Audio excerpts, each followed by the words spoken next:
আসসালামু আলাইকুম। আশা করি সবাই ভালো আছেন।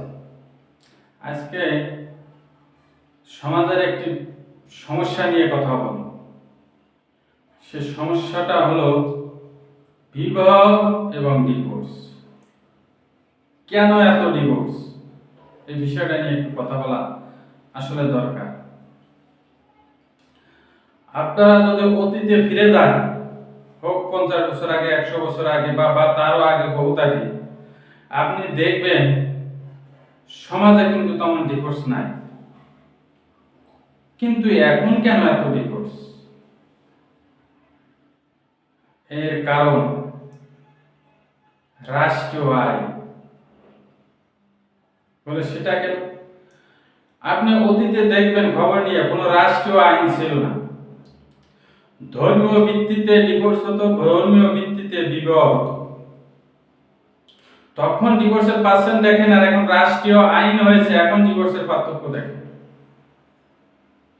আগে রাষ্ট্রীয় আইন ছিল না, কিন্তু ডিভোর্স একদম ছিল না বলতে গেলে। এখন রাষ্ট্রীয় আইন আছে, কিন্তু ডিভোর্স অধিক পরিমাণে। সমস্যাটা এইখানেই করছে। আর এই কারণেই বলছি রাষ্ট্রীয় আইন নয়, বিবাহ এবং ডিভোর্স ধর্মীয় ভিত্তিতে হওয়া উচিত। কারণ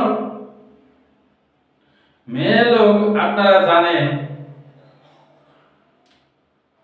যখন নিজে কোনো পয়সা ইনকাম করে, চাকরি করে, হোক ছোট, দেখবেন তাদের দাপট, তাদের কথাবার্তার সাইজই থাকে ভিন্ন রকম। বেশিরভাগ ক্ষেত্রে হয়তো দুই একটা সামান্য মেয়েরা আছে যারা স্বামীকে সম্মান দিয়ে চলে, তারা ইনকামের চিন্তা করে না। বেশিরভাগ ক্ষেত্রে মেয়েরা দেখবেন এই চাকরি বাকরি, পয়সা ইনকাম, অর্থাৎ টাকার কামড় মেয়েরা সহ্য করতে পারে না। আর ঘরে আসলে বিভিন্ন ঝয় ঝামেলা, তর্ক বিতর্ক, যুক্তি, অধিকার, কত কিছু এটা তো থাকে। তখন ওই মেয়ের সংসার করতেও মন থাকে না। তার হিসাব, আমি আয় করতে পারি, তোমার সাথে ভালো ছেলে পাবো, এটাই মেয়েদের কথা। আর এইখানেই যোগ হয়েছে ডিভোর্স, লক্ষ লক্ষ টাকা, অর্থাৎ কাবিন ব্যবসা।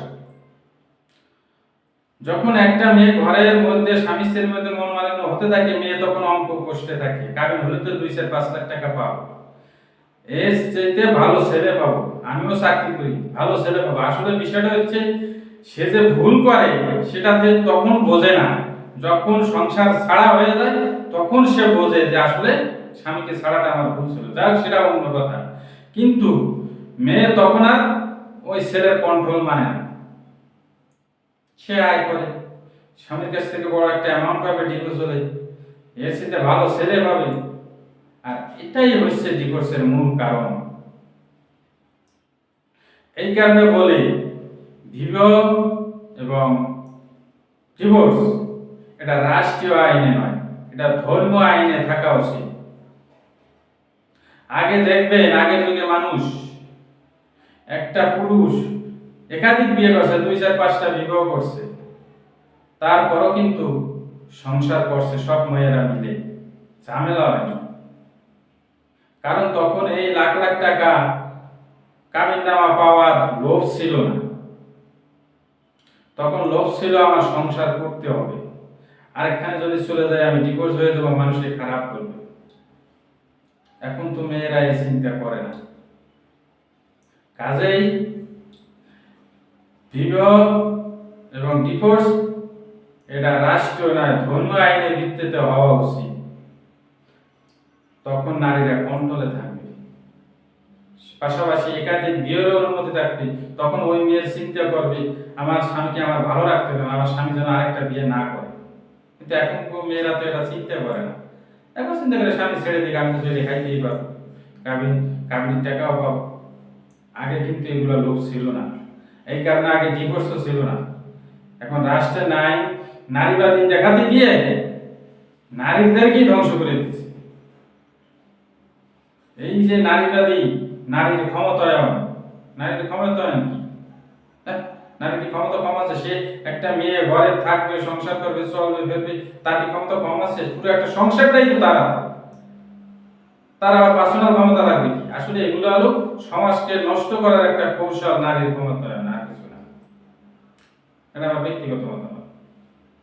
তাই আবারও বলবো, বর্তমান সমাজ ভালো করতে গেলে রাষ্ট্রীয় আইন বাদ দিয়ে ধর্মীয় রীতিতে বিবাহ এবং তালাক কার্যক্রম করুন, সমাজের ডিভোর্স অনেক কমে আসবে। আজ এ পর্যন্ত, সবাই ভালো থাকবেন, সুস্থ থাকবেন। আল্লাহ হাফেজ।